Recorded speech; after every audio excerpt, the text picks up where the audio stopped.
केंद्रीय गृह मंत्री अमित शाह ਦੇ ਵੱਲੋਂ ਕਾਂਗਰਸ ਤੇ ਹਮਲਾ ਬੋਲ ਦਿੱਤਾ ਗਿਆ ਹੈ। ਅਮਿਤ ਸ਼ਾਹ ਦਾ ਇਹ ਪਹਿਲਾ ਬਿਆਨ ਜਿਸ ਦੇ ਵਿੱਚ ਉਹਨਾਂ ਕਿਹਾ ਕਿ ਕਾਂਗਰਸ ਨੇ ਵੰਦੇ ਮਾਤਰਮ ਦੇ 2 ਟੁਕੜੇ ਕਰ ਦਿੱਤੇ ਨੇ। ਤੁਹਾਨੂੰ ਦੱਸ ਦਈਏ ਕਿ ਕੇਂਦਰੀ ਗ੍ਰਹਿ ਮੰਤਰੀ ਅਮਿਤ ਸ਼ਾਹ ਦੇ ਵੱਲੋਂ ਕਾਂਗਰਸ ਤੇ ਹਮਲਾ ਬੋਲਿਆ ਗਿਆ ਕਿਉਂਕਿ ਕਾਂਗਰਸ ਦੇ ਵੱਲੋਂ ਇਹ ਫੈਸਲਾ ਲਿਆ ਗਿਆ ਕਿ ਅਸੀਂ वंदे मातरम दे 2 पैरे ही गावांगे।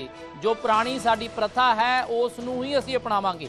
पर इस दे विचाले अमित शाह दा कांग्रेस ते निशाना सामने आया। उन्होंने कहा कि कांग्रेस का फैसला देश विरोधी है। कांग्रेस ने वंदे मातरम दे 2 टुकड़े कर दिते ने। कांग्रेस ने वंड दी नींह रखी है। राष्ट्रीय एकता लई पूरा गीत गाउणा चाहिदा है। अमित शाह दे वल्लों कहा गया कि कांग्रेस ने लखां शहीदां दा अपमान कीता है। तुहानूं दस दईए कि अमित शाह ने भी कहा कि कांग्रेस दी 1937 वाली नीति हुण नहीं चलेगी। तुहानूं दस दईए कि कांग्रेस ने संसद तो पास कानून नूं नकार दिता। दरअसल कांग्रेस ने कल 2 टुक कह दिता सी कि वह वंदे मातरम दे 2 पैरे ही गाउणगे, 2 तो वध पैरे नहीं गाउणगे। कांग्रेस के मुताबक महात्मा गांधी, नेताजी सुभाष चंद्र बोस और रविंद्रनाथ टैगोर वालों 1937 दे विच Congress working committee which Vande Mataram दे गायन लई तय कीतियां पंक्तियां ही पार्टी के समागम दे विच गाईआं जाणगियां ते यही उन्हां दी प्रथा है। पर इस नूं लैके हुण केंद्रीय गृह मंत्री अमित शाह दे वल्लों सवाल चुक दिते गए। कार्य समिति ने एक आश्चर्यजनक और देश विरोधी फैसला लिया है। उन्होंने अपनी पार्टी के 37 के रिजोल्यूशन को फॉलो करते हुए महान वंदे मातरम गीत के 2 ही छंद गाने का फैसला किया है। मैं इस समय पर पूरे देश को याद कराना चाहता हूं कि 1937 में कांग्रेस पार्टी ने मुस्लिम एपीसमेंट के लिए वंदे मातरम के 2 टुकड़े कर देश के विभाजन की नींव डाली थी और वहीं से 2 राष्ट्र के सिद्धांत को ताकत मिली थी और अंततोगत्वा देश का विभाजन हुआ और पाकिस्तान का जन्म हुआ। आज जब वो ऐतिहासिक गलती को वंदे मातरम के गीत के प्रागट्य के 150वें साल में नरेंद्र मोदी सरकार ने सुधार कर बंकिम बाबू की ये अमर कृति को पूरा गीत गाकर राष्ट्रीय एकात्मता को फिर से एक बार सुदृढ़ करने का प्रयास किया है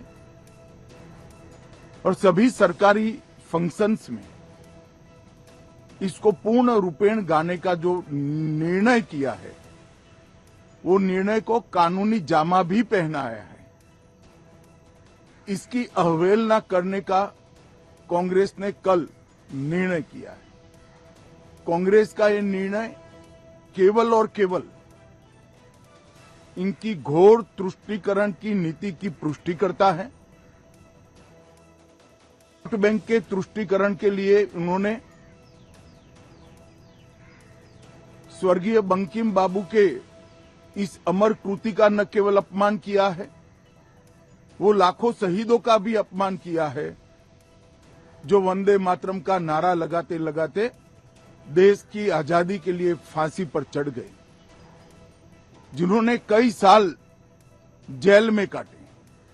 आज कांग्रेस पार्टी 1937 का अपनी पार्टी का रिजोल्यूशन मान रही है और पार्लियामेंट के एक्ट को नकार रही है। मुझे तो बड़ा आश्चर्य है।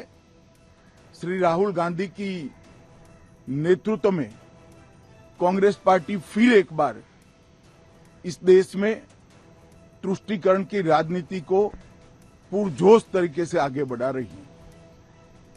मैं देश की जनता को अपील करना चाहता हूं कि एक बार इस देश ने गलती करी थी वंदे मातरम के 2 टुकड़े होने देने की और एक गलती के गंभीर परिणाम हमने भुगते हैं। अब देश की जनता एकजुट हो और कांग्रेस पार्टी के इस फैसले के खिलाफ आवाज बुलंद करे कि अब इस देश में तुष्टीकरण की राजनीति नहीं चलेगी।